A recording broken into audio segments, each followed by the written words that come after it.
Doncs l'autor de la Renaixença que més m'agrada és Àngel Guimerà. Ah, sí? Sabies que aquest autor va emigrar cap a les nostres terres catalanes, a Tenerife? Sí, a més, va ser l'únic dramaturg català del segle XIX que traspassa les fronteres a escala europea. Sí, va ser un dramaturg molt important. Però sabies que va començar la seva obra literària amb la poesia? Sí, va començar la poesia, però l'obra que el va donar a conèixer és la peça teatral de Maricel. Exacte. I mira, precisament la tinc aquí. A veure? Aquesta obra va ser traduïda a 8 idiomes. Va tenir un èxit sense precedents. El meu fragment preferit és aquest. Mira. A veure? Res. Desmagria que altre cop venia. Sol estic. Quin repòs. I com no tornen? Perquè ells volen sa vida. Més jo, dona. Son cos defensaré mentre respiri. Que jo no vull que ell mori. Que en ell trobo que el com no hi ha enlloc. I en ell me llença no sé pas què. Dis-me un cervell, perdudes. Reboten al mirar-lo, de les nines logrant records dels besos de la mare, los ulls del Déu enrossí. I l'una lo desig d'abraçar-lo més per una i de dar-li la vida unint los llavis.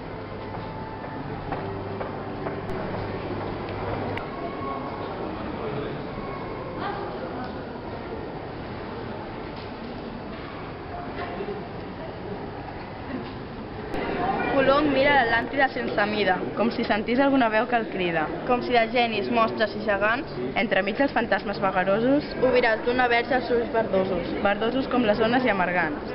Aquest fragment és de Jacint Verdaguer, que va néixer el 1845 a Osona i va morir el 1902. El 1870 el van ordenar sacerdot i als 28 anys va entrar a la companyia transatlàntica de capellà.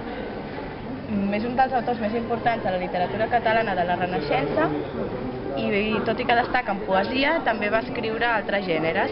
Sabies que moltes de les seves obres van ser traduïdes a molts idiomes? Sí, diverses de les seves obres van ser premiades als Jocs Florals. El 1880 va guanyar 3 premis i va ser reconegut com mestre en gaire saber. Com a curiositat, Verdaguer va practicar aquí a Barcelona exorcismes i com estava mal vist, el van fer fora de l'església.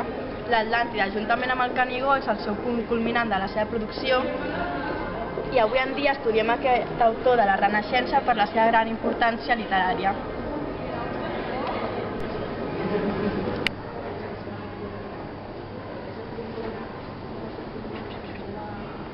Raül, a nosaltres ens toca Narcís Oller.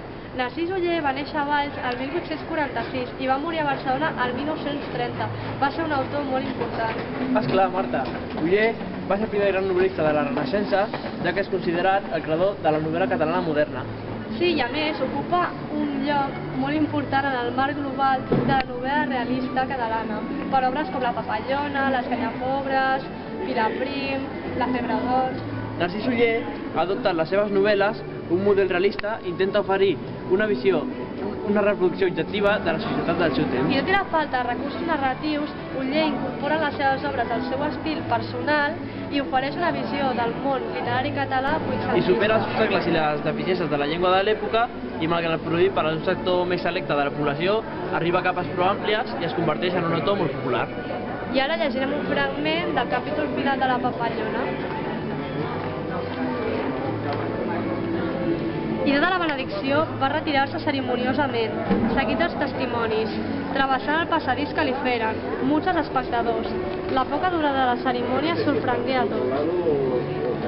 Ells esperaven quelcom d'original i més complicat, i ni plètica ni carta de Sant Pau, ni benedicció de l'anell.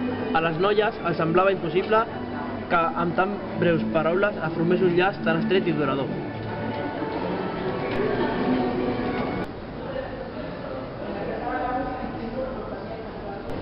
I ens trobem dins l'Institut d'Estudis Catalans, del qual Josep Carner fou un gran representant. Josep Carner Puig i Oriol, més conegut com el príncep dels poetes, va néixer aquí a Barcelona, 1884, en el si d'una família de classe mitjana.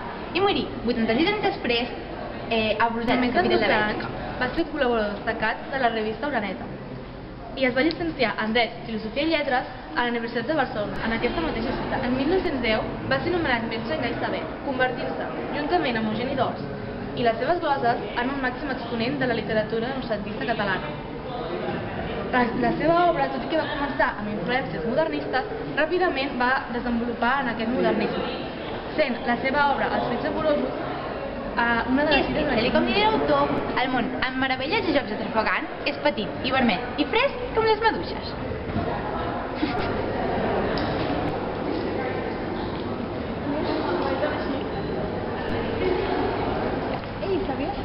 Bartomeu Roig i Laporta va néixer el 13 d'agost de 1913 a la magnífica ciutat de Mallorca?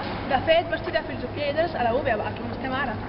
Ell va ser deixeble de Joan Coromines i Carles de Ribau, i va ser un deixeble de Salvador Espriu, a qui va dedicar Iniciativa del Foc i amb qui va mantenir una estreta relació.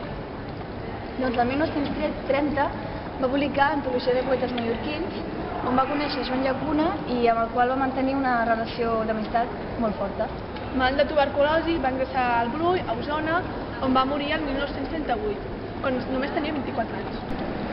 I saps aquell fragment tan famós que va ser publicat en el poema Mallorca durant la Guerra Civil al 1937? Sí, tota la meva vida et lliga tu, com la nit a les flames de la fosca.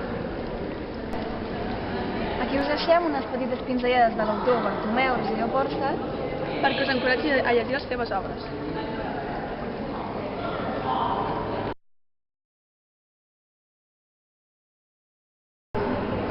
Saps què, Marina? Mercè Rodoreda va néixer a Barcelona el 10 d'octubre de 1908 i va acabar els seus dies a Girona el 13 d'abril de 1983. Sí, i a més es considera l'escriptora de llengua catalana contemporània més important, ja que va rebre el Premi d'Honor a les Lletres Catalanes. Com ja hem estudiat, Mercè Rodoreda va conrear tant la poesia, el teatre i el conte, però sobretot va destacar la novel·la. El 1939, junt amb altres intel·lectuals, va haver d'exiliar-se a França, ja que tenia una ideologia republicana.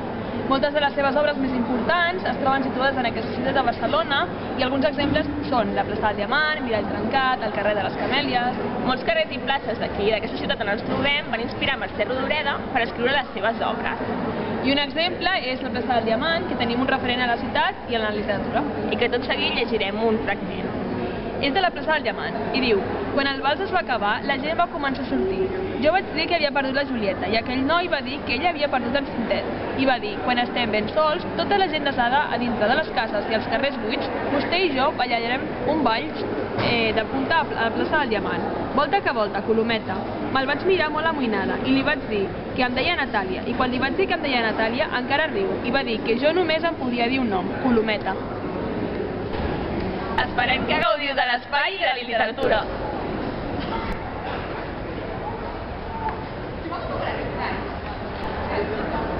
Nosaltres hem triat Salvador Espriu, que és un dels poetes catalans més importants.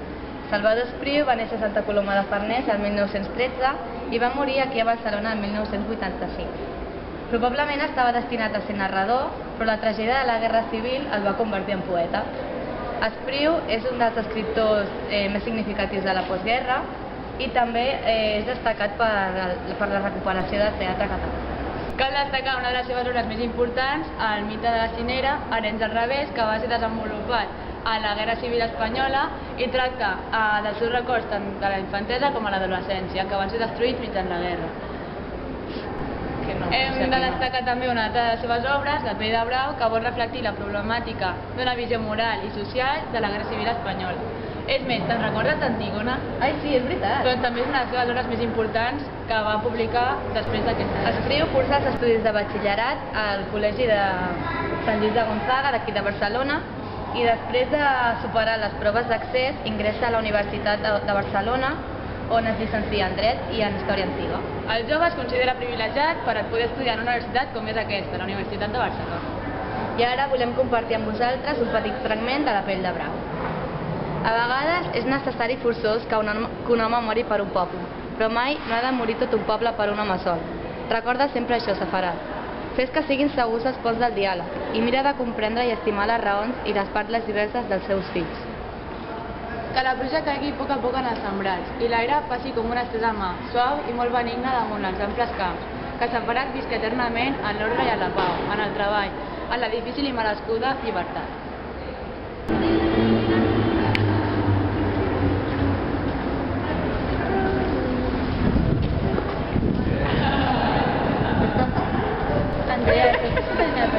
No, qui és?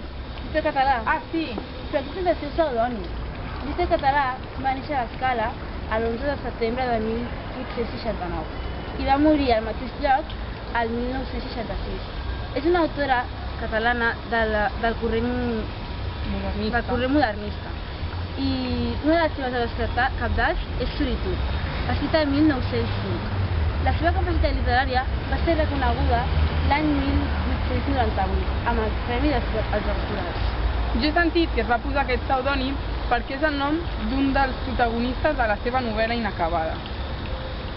Va posar molt entusiasme també a la poesia i al teatre, però el gènere en el que va destacar va ser la narrativa. Ja de gran se li va fer un homenatge com a autora catalana. Ara llegirem un fragment de la novel·la Solitud. En la creu. Totes les serenoses alegria s'havien fos amb les nuvolades de la preocupació que els invadí.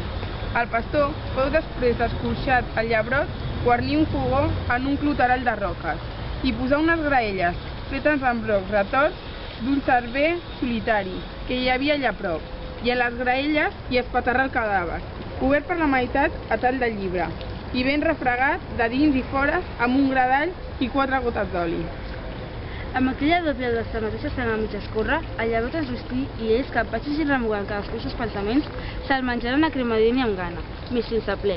I aquell esmorzar que segons el pastor havia de tenir més gustos que una pubilla caçadora i que els hauria tingut en realitat sense la margantor de les tendres de juni, no fou altra cosa que la trista satisfacció d'una necessitat animal. Ai,